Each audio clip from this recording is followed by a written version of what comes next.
अस्सलाम वालेकुम जी। उम्मीद करता हूँ सब लोग खैरियत से होंगे। और आज आपका दिन स्टॉक मार्केट में कैसा गुजरा, अपनी राय का इजहार कमेंट में लाजमी कीजिएगा। अच्छा जी, आज माशाल्लाह मार्केट ने 578 पॉइंट प्लस किए हैं और मार्केट हमारी आन खड़ी हुई है जी अगेन 85,480 के लेवल पर, 85,840 के लेवल पर। ठीक है। सो कल कल की अगर वीडियो आपने देखी हो मेरी, सो उसमें मैंने आपको बताया था कि इन्वर्टेड हैमर टाइप कैंडल है। ठीक है। ये जो सेकंड लास्ट कैंडल है, कल की कैंडल थी जो, वो इन्वर्टेड हैमर टाइप कैंडल थी। और मैंने आपको ये भी कहा था कि अगर इसकी वेरी नेक्स्ट कैंडल इससे नीचे क्लोजिंग देती है, सो फिर हम इसके डाउन ट्रेंड को की तैयारी कर सकते हैं। ठीक है, हम इसके थोड़े बहुत डाउन ट्रेंड की तैयारी कर सकते हैं।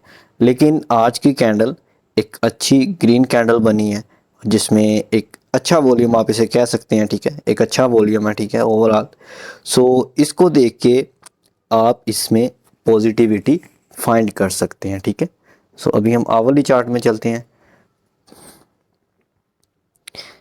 देखें, अभी मार्केट में जो आज की इसकी कैंडल बनी है उससे लग रहा है कि अभी भी इसमें बाइंग मोर आ सकती है। ठीक है। सो अभी आपको यहाँ पर कंटिन्यूसली अगर आप फॉलो करते आ रहे हैं, सो ये वाली सपोर्ट एरिया आपको बताया था, इस सपोर्ट एरिया को मार्केट ने टच किया यहाँ पर। ठीक है। और यहाँ से टच करके मार्केट ऊपर निकल गई है।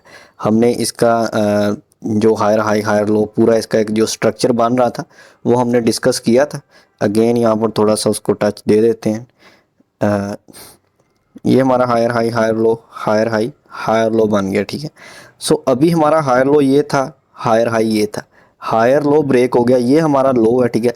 अब अगेन अगर ये वाली रेंज ब्रेक हो जाती, ठीक है, सो हम कह सकते कि थे कि यहाँ से डाउन ट्रेंड के चांसेस हैं। वही बात कि अगर आज की कैंडल खुदा ना खास्ता डाउन हो जाती, सो कुछ कंसर्न पैदा हो सकते थे। लेकिन आज की कैंडल एक पॉजिटिविटी वाली कैंडल थी, अच्छी कैंडल थी। ठीक है, ओवरऑल अच्छा वॉल्यूम था उसमें।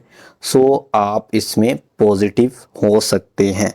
अभी हमारी जो यहाँ पर एक सपोर्ट बन रही है वो बन रही है 86,020 की। ठीक है, 86,020 की यहाँ पर बन रही है। और उसके बाद जो हमारा हाई है सर, वो 86,450 तक का हमारा हाई है। ठीक है। सो पहली हमारी रेंज, क्योंकि हमने छोटे छोटे टारगेट रखने हैं, उन टारगेट्स को लेके चलना है। सो पहली हमारी रेंज होगी इस पे ये वाली। ठीक है। उसके बाद दी वेरी नेक्स्ट ये वाली होगी। ठीक है।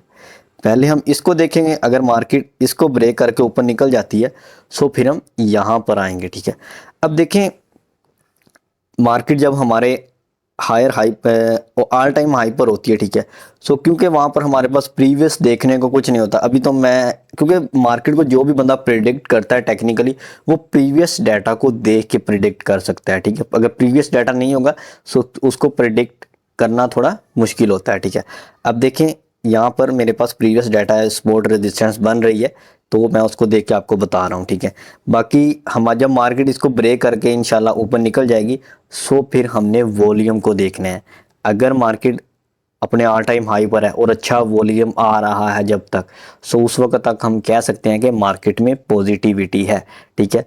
अब यहाँ पर आप देखें, जब मार्केट ने ये वाला हाई लगाया था, मार्केट का वॉल्यूम अचानक से वेरी नेक्स्ट कैंडल में रेड आ गया।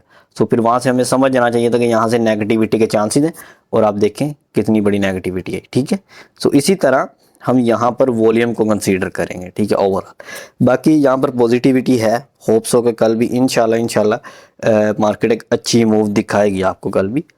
और ओवरऑल मार्केट पॉजिटिव है, आपको इससे थोड़ा सा घबराना नहीं चाहिए बिल्कुल भी। ठीक है, इसमें पॉजिटिव रहें, अपने स्टॉक्स को देखें, अपने शेयर को देखें, इंडिविजुअल स्टॉक को देखें। ठीक है। और उसमें सपोर्ट पर बाइंग करें और रेजिस्टेंस पर ले जाके उसे सेल करें। ठीक है। ट्रेडिंग के पॉइंट ऑफ व्यू से नीचे आप डेली के लो पर चीज़ों को बाय करें और डेली के हाई पे जो भी उसका हाई होता है वहाँ पर सेल करें सिंपली। ठीक है। अच्छा जी, टॉम सेल के बारे में बहुत से क्वेश्चन आ रहे हैं, ग्रुप में भी इसके बारे में काफ़ी पूछा जा रहा है। ठीक है, कि टॉम सेल में क्या करना चाहिए हमें। सो इस स्टॉक में अगर मैं अपनी बात करूं तो मैं काम नहीं करता, ना ही मैंने इसमें कभी काम किया है। ठीक है, ओवरऑल। सो बाकी अगर हम यहाँ पर देखें, ये अपनी एक सपोर्ट एरिया पे है और यहाँ पर हमें एक रेंज बनाता हुआ नज़र आ रहा है, यहाँ पर हमें एक्यूमुलेट होता हुआ नज़र आ रहा है। सो यहाँ से एक बाइंग आने की अपॉर्चुनिटी है, ठीक है, यहाँ से बाइंग आ सकती है, चांसेस हैं कि यहाँ से आपको एक अच्छी बाइंग मिल सकती है। सो हम RSI को देख लेते हैं। ये देखें, वो भी RSI भी हमारा 34 पर है। सो यहाँ पर इसमें बाइंग आ सकती है आपको। यहाँ पर अगर आप यहाँ पर भी इसे बाय करना चाहें तो आप इसमें रेंज बना सकते हैं। सो अगर ये यहाँ पर 36 की रेंज को ब्रेक करके निकल जाता है, 36.90 37 लगा लें, ठीक है, 37 को ब्रेक करके निकल जाता है, सो फिर आपका अल्टीमेट टारगेट इसमें 41 और उसके बाद हमारा नेक्स्ट टारगेट होगा 43, ठीक है। सो ये हमारे दो टारगेट होंगे और उसके बाद जो इसका हाई है वो इसका हमारा टारगेट होगा जो कि है 47 तक का तकरीबन, ठीक है। सो इस तरह आप इसमें काम कर सकते। अच्छा जी, साजगार इंजीनियरिंग का हम देख लेते हैं एक दफ़ा फिर इसे। साजगार का जो है ना, ये अपनी एक इस सपोर्ट पे मौजूद है, ठीक है, इस वक्त अगर मैं इसे सीधी करके लाइन होप्स हो के लग जाए, ये देखिए यहाँ पर इसे आप एज ए सपोर्ट ले सकते हैं। ये देखें, अब यहाँ से ये निकल कर किस तरफ जाता है वो एक देखने वाली चीज़ होगी, ठीक है। होप्स हो कि ये अप की तरफ जाएगा, ठीक है, क्योंकि RSI हमें बता रहा है कि 43 पर है। सो इसमें पॉजिटिविटी आने के चांसेस हैं यहाँ पर, ठीक है, क्योंकि आज भी इसने 15 रुपये की अर्निंग या 1.62% प्लस में है, जो कि एक अच्छी चीज़ है ओवरऑल इसके लिहाज से, ठीक है। सो आज का अगर इसका लो भी देख लें हम तो 934 का लो है, ठीक है, 930 34 यही इसकी सपोर्ट एरिया, ठीक है, वहाँ से ये उठा है और आज इसने अच्छी रिकवरी दिखाई है। अब ये इसका ये एक पैटर्न बन रहा है, ठीक है। अब यहाँ से निकल के नीचे आता है या ऊपर जाता है वो हम देखेंगे, ठीक है। होप्स हो के ज़्यादा चांसेस यही है कि यहाँ से निकल के ऊपर जाएगा और जब ये इस रेंज से निकलेगा सो हम इसको एज ए सपोर्ट बनाएंगे। 1010 की आई थिंक इसकी सपोर्ट बन रही है यहाँ पर, हाँ 1040 की, सॉरी, ठीक है। सो फिर हमारे पास ये एरिया होगा, उसके बाद हमारे पास इसका जो हाई है होप्स हो के 1200 1300 तक ये जाएगा। अच्छा स्टॉक है ओवरऑल इसमें देखें, और इसमें बाइंग आएगी, ये मैं आपको बता दूं। काफ़ी देर से रुका हुआ है ओवरऑल। सो इंशाल्लाह पॉजिटिविटी आने के इसमें चांसेस काफ़ी ज़्यादा हैं।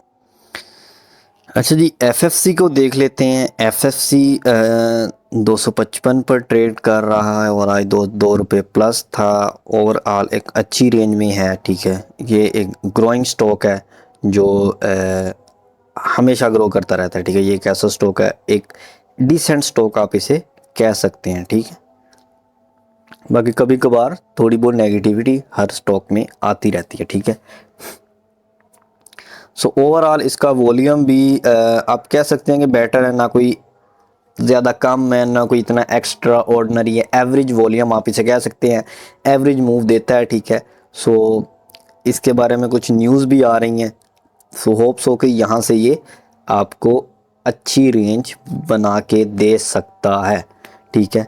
सो अब ये कहाँ तक जा सकता है ये तो हम इसका प्रीवियस डाटा देख के बता सकते हैं। अच्छा जी, ये मंथली के चार्ट में, और ये माशाल्लाह ग्रोइंग स्टॉक है, मैंने आपको पहले बताया, और ये अपने हाई की तरफ गामज़न है, तकरीबन हाई बनाता हुआ ऊपर ही जा रहा है। ये इसका मंथली का चार्ट है, ठीक है। सो ओवरऑल इसका RSI भी देखें, सो यहाँ पर काफ़ी ओवर बाइंग सिचुएशन में है, ओवर बोर्ड सिचुएशन में है।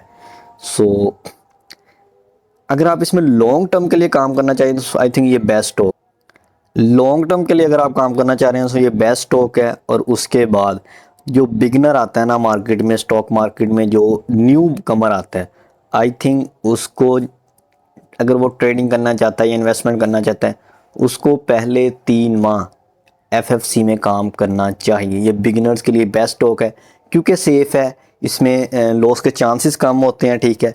ये रिकवरी जल्दी कर जाता है, बाकी ओवरऑल डिविडेंड पेइंग स्टॉक है। सो इस वजह से ये हो गया, एंग्रो हो गया।